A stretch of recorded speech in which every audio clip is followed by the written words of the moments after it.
ከአማራ መጋጨት በሶሻል ሚዲያ ከግንድ መጋጨት እኔ ከሌላው ይቀለኛል ለመበሻሸቅ እግዚአብሔር ምስክር። ከአማራ ጋር መገጫጨት ከግንድ መጋጨት ሞክሬያለሁ እኮ እኔ እንዲያውም ድፍረቱ ስላለ ሞካክሬያለሁ የሆነ ጊዜ ላይ ተናድጄ። ግን አፕራምሽ ከሌላ ከፈለግከው ተጋጭ ነው የምልህ። አማራም ባላየለፍ ሰላም ነው ብለህ አትበል። እለፈው፣ ድራሽን ነው የሚያጠፋው። በዚች ልጅ ላይ ብዙ ሰዎች ማስ ሪፖርት እያደረጉ ነው። እኔ አይደለም የአማራን ክብር ልነካ፣ የኦሮሞ የትግሬ የማንንም ብሄር አልነካም።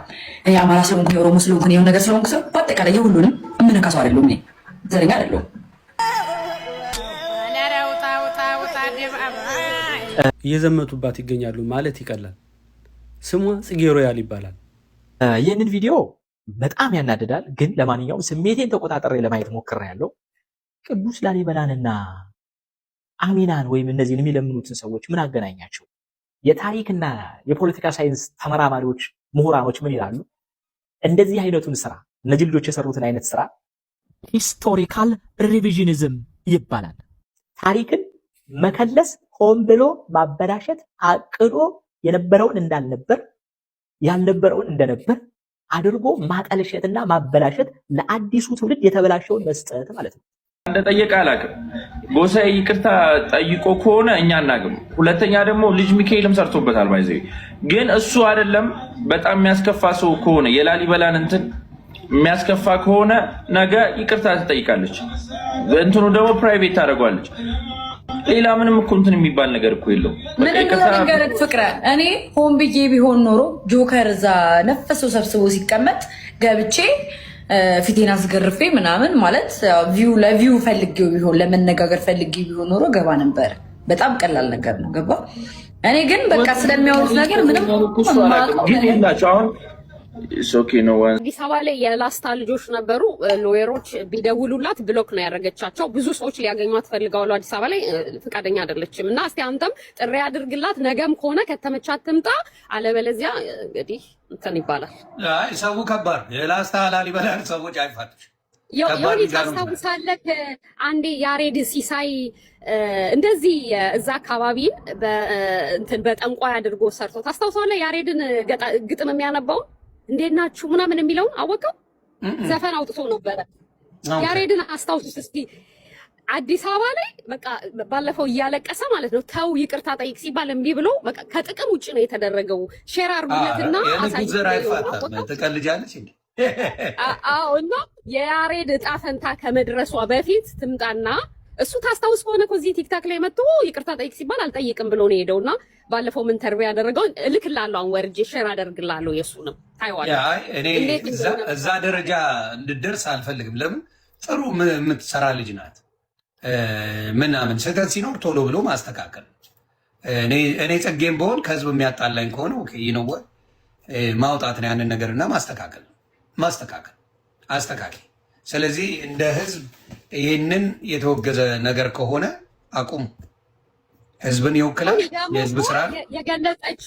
የገለጸችው ቤት እዛ አካባቢ የሚኖሩ ሰው በኮሳሳ ቤት የችግር ፊት ይዛ ምናምን ያደረገችው እንትን በጣም ከባድ ነው። ዝም ብላ አያሃት አይደለ? የምትወጣበት ቤት ምናምን እዛ ላስታ አካባቢ እንደዚህ አይነትም ነገር አይታወቅም። እና ለምን እንደሆነ አላውቅም። ልጁ አብሮ የሰራው ልጅ ተሰጥቶኝ ነው ያለው። እንግዲህ ማን እንደጻፈላቸው አናውቅም። ትናገር ነው የምንለው። ዱባይ ናት የሚባልም ነገር አለ። ኦኬ እንግዲህ ብዙዎቹ ሊሄዱብሽ ነው ከመነሳታቸው በፊት። ጆከር ዛሬ ጋዜጠኞችን ምናምን ይዞ እኮ በዚህ ጉዳይ ላይ ሲወያዩ ነበር። ተጠርታ አልመጣም ማለች። ጆከርን ጠርቶ ነበር እኮ ብዙ ሰው ይዞ። አይ እስቲ እኔ አውራታለሁ፣ አናግራትና ነገሩን በጥሩ ቢቀየር ጥሩ ነው። ተግባባን። አንዳንዴ ስህተት ሲኖር ማስተካከል ጥሩ ነው።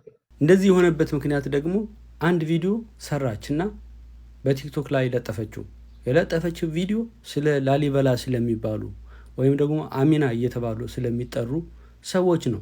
እነዚህ ሰዎች ሴትም ወንድም ናቸው። እሷ ግን በሴቷ ነው እንግዲህ ካራክተር ሰርታ ቪዲዮ የለጠፈችው። ምንድነው የሚያደርጉት? በየመንደሩ በየአካባቢ በየከተማው እየዞሩ ግጥም እየገጠሙ ዘፈን እየዘፈኑ ገንዘብ ይቀበላሉ። ህይወታቸውን በዛ መንገድ ነው የሚመሩት። እንግዲህ ስማቸው በተለምዶ ላሊበላ ይባላል። አሁን ግን ላሊበላ መባል የለባቸውም። ሲጀመር ከላሊበላ የመጡ አይደሉም። ስማቸውም ላሊበላ አይደለም። እውነተኛ ስማቸው አሚና ነው እየተባለ ነው። ሰዎቹ የሚለምኑ ሰዎች፣ እንደዛ የሚያደርጉ ሰዎች እንዳሉ እርግጥ ነው። እቺ ልጅ አሁን ይባል አይባል የምታውቀው ነገር የለም። የጎሳዬን ዘፈን መሰረት አድርጋ ነው ይህንን ቪዲዮ የሰራችው። ይህንን ያደረገችበት ምክንያት ግንዛቤ ለመፍጠር ወይም ደግሞ ድጋፍ ለማድረግ።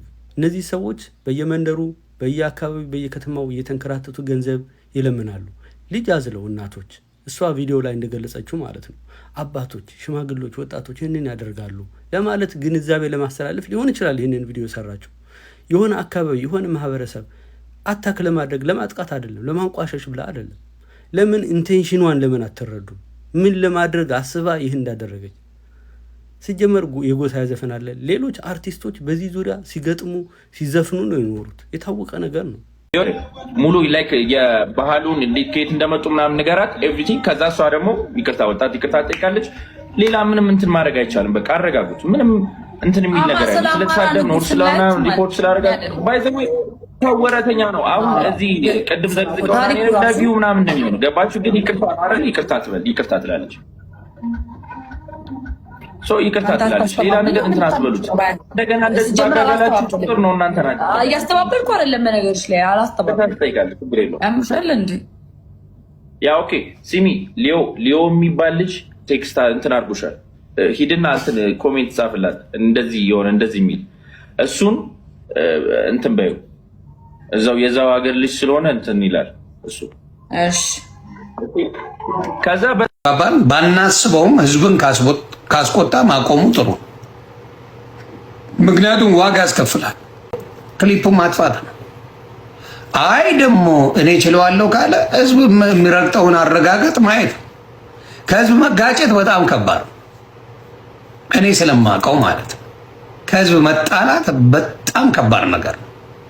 በጣም እኔ እኮ የሚገርመኝ ማለት ነው ስንት ፕሮሞት የሚደረግ ባህል፣ ወግ፣ ታሪክ ስንት ነገር እያለ ልመናን ፕሮሞት ማድረግ ምን አመጣው ነው እኮ ያልቃ እንደ ጥሩ ነገር ማለት ነው። ለምን አይ ዶንት ኖ ዋይ። እኔ ልጅቷ ራሱ የምትመልስልኝ ደስ ይለኛል። በእርግጥ እሷ ልክ እንዳልሽው የምታረገውን የምታቃይጣ አትመስለኝም። ዝም ብላ ጀስት አቴንሽን ለማግኘት ነው ማለት። ሰው ቸግሮት የሚበላው አጥቶ ምናምን ይለምናል። ኖርማል ነው እኮ ኤቭሪዌር ያለ ነገር ነው ይሄ። ግን ደግሞ በሱፐርስቲሽን ምክንያት ራሳችንን ሂዩሚሌት ካላደረግን፣ ይሄ ሂዩሚሌሽን ሪቹዋል ካላደረግን እንቆመጣለን የሚል ኋላ ቀር አስተሳሰብ ያላቸውን ሰዎች የነሱን ፕራክቲስ አምጥቶ ፕሮሞት ማድረግ ምን የሚሉት ዜማ እንደሆነ አይገባኝም። እውቀቱ ላይ ጥሩ ነገር ላይ የለንበትም። በቃ ያ መጠጧ ላይ ሽሻዋ ላይ እንደዚህ አይነቱ ልመና ድንቁርና ሁሉ ጊዜ እኛ በሻ ድንቁርና ላይ አደኛ ነን። ድንቁርናው ላይ እውቀቱ ላይ የለንበትም። ወንዋናው ጎሳዬ አረው ታው አደባባይ ከማማ ገሳለ ከሻለ ጎሳዬ ካልከወለ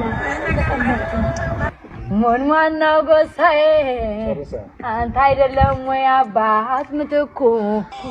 ይቅርታ ጠይቀሽ ቪዲዮ ናት። ክሊፑ የተከለከለ ነበረ። ምንድነው ጎሳዬ ራሱ በዚህ ነገር ላይ ይቅርታ ጠይቆ ምን አድርጓል? ይሄ የንጉስ ላሊበላ እንደማይገልጽ የንጉስ ፋሚሊ እንጂ የለማኝ ፋሚሊ እንዳልሆነ ተነግሮት አስረድተውት ምን አድርጓል? ያን ነገርን ምን አድርጓል? ይህን ስራ ይቅርታ ብሎ ሰርቷል ማለት ነው። እንደ ለማኝ አድርጎ ክሊፕ መስራት ምን ያስደርጋል ማለት ነው? ወቀሳ ያመጣል ከህዝቡ ማለት ነው። ጸጌር ወያ የንጉስን ፋሚሊ እንደ ለማኝ አድርጎ ማምጣት ህዝቡ አይቀበለው። ስለዚህ አንቺ ህዝብ እንዳይልሽ አይደል ቪዲዮ የምትሰሪው? ምንድነው ምናልባት በሚስቴክ በስህተት ከሆነ የሰራችው ይቅርታ ጠይቀሽ ቪዲዮ ናት። ስህተት ሲኖር ቶሎ ብሎ ማስተካከል።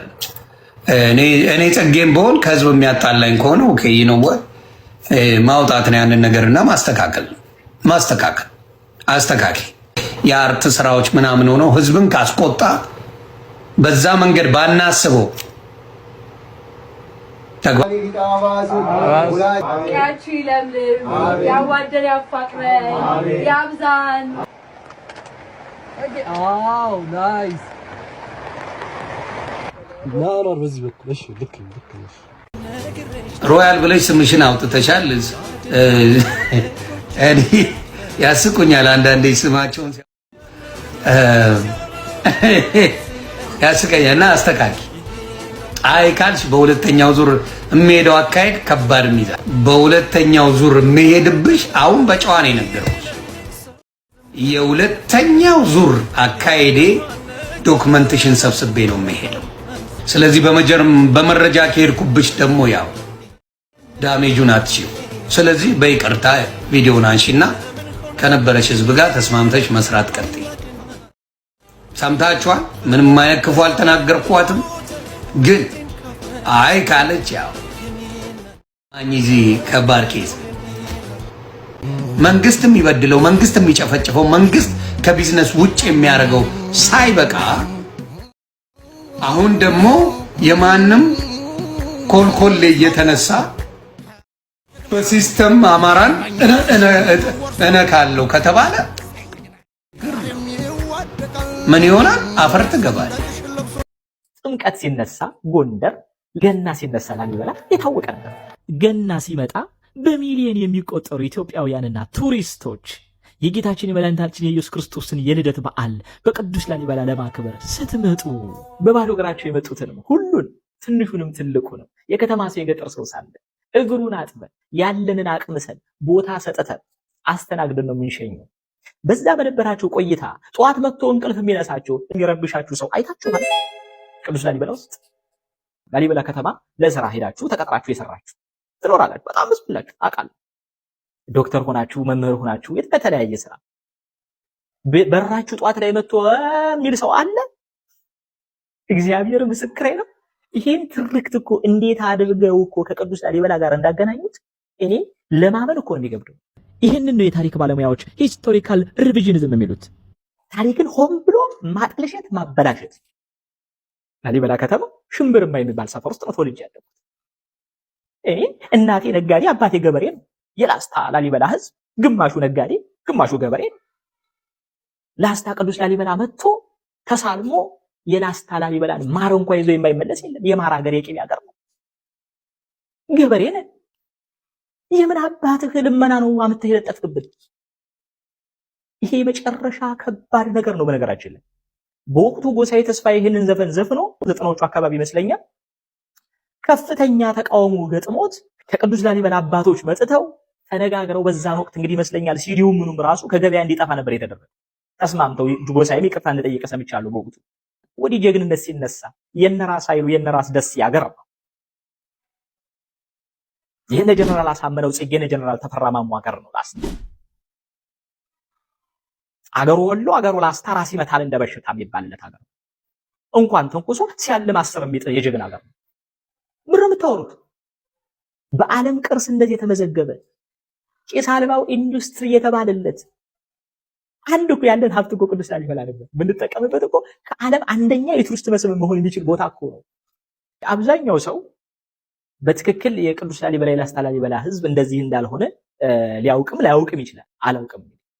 እኔ ግን ግልጽ ማድረግ ያለብኝ ነገር ግልጽ ላድርግላችሁ ብዬ ነው። ቅዱስ ላሊበላ ለቅዱስ ላሊበላም ሆነ ለኢትዮጵያውያን ያበረከተው ስራ ልመናን ሳይሆን ስራን ነው። ለሰራችሁት ልጆች ጽጌንና ወንድማችን ያለኝ መልእክት ምንድነው?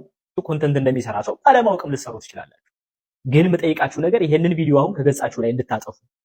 ቅዱስ ላሊበላ ማስታወስ ከፈለግሽ ነይ። አሁን አሸንድዬ ደርሷል። ሶል ላይ ይጨፈራል። ላስታ ላሊበላ ላይ የላስታ ውብ ኮረዳዎች ወጥተው አሸንድዬ ይላሉ፣ ሶል ላይ ይላሉ። የቅዱስና የንጉሱ ልደት ቅዱስ ላሊበላ ታኅሳስ 29 ይከበራል። ነይና ክብሪ፣ ታሪክሽን ወጡ፣ ላሊበላን እዩ፣ ህዝቡን ነይና እዩ። የሊቃውንት ሀገር የምሁራኖች መፍለቂያ ነው። በፍጹም የላስታ ላሊበላን ህዝብ የሚወክል አይደለም። አመሰግናለሁ።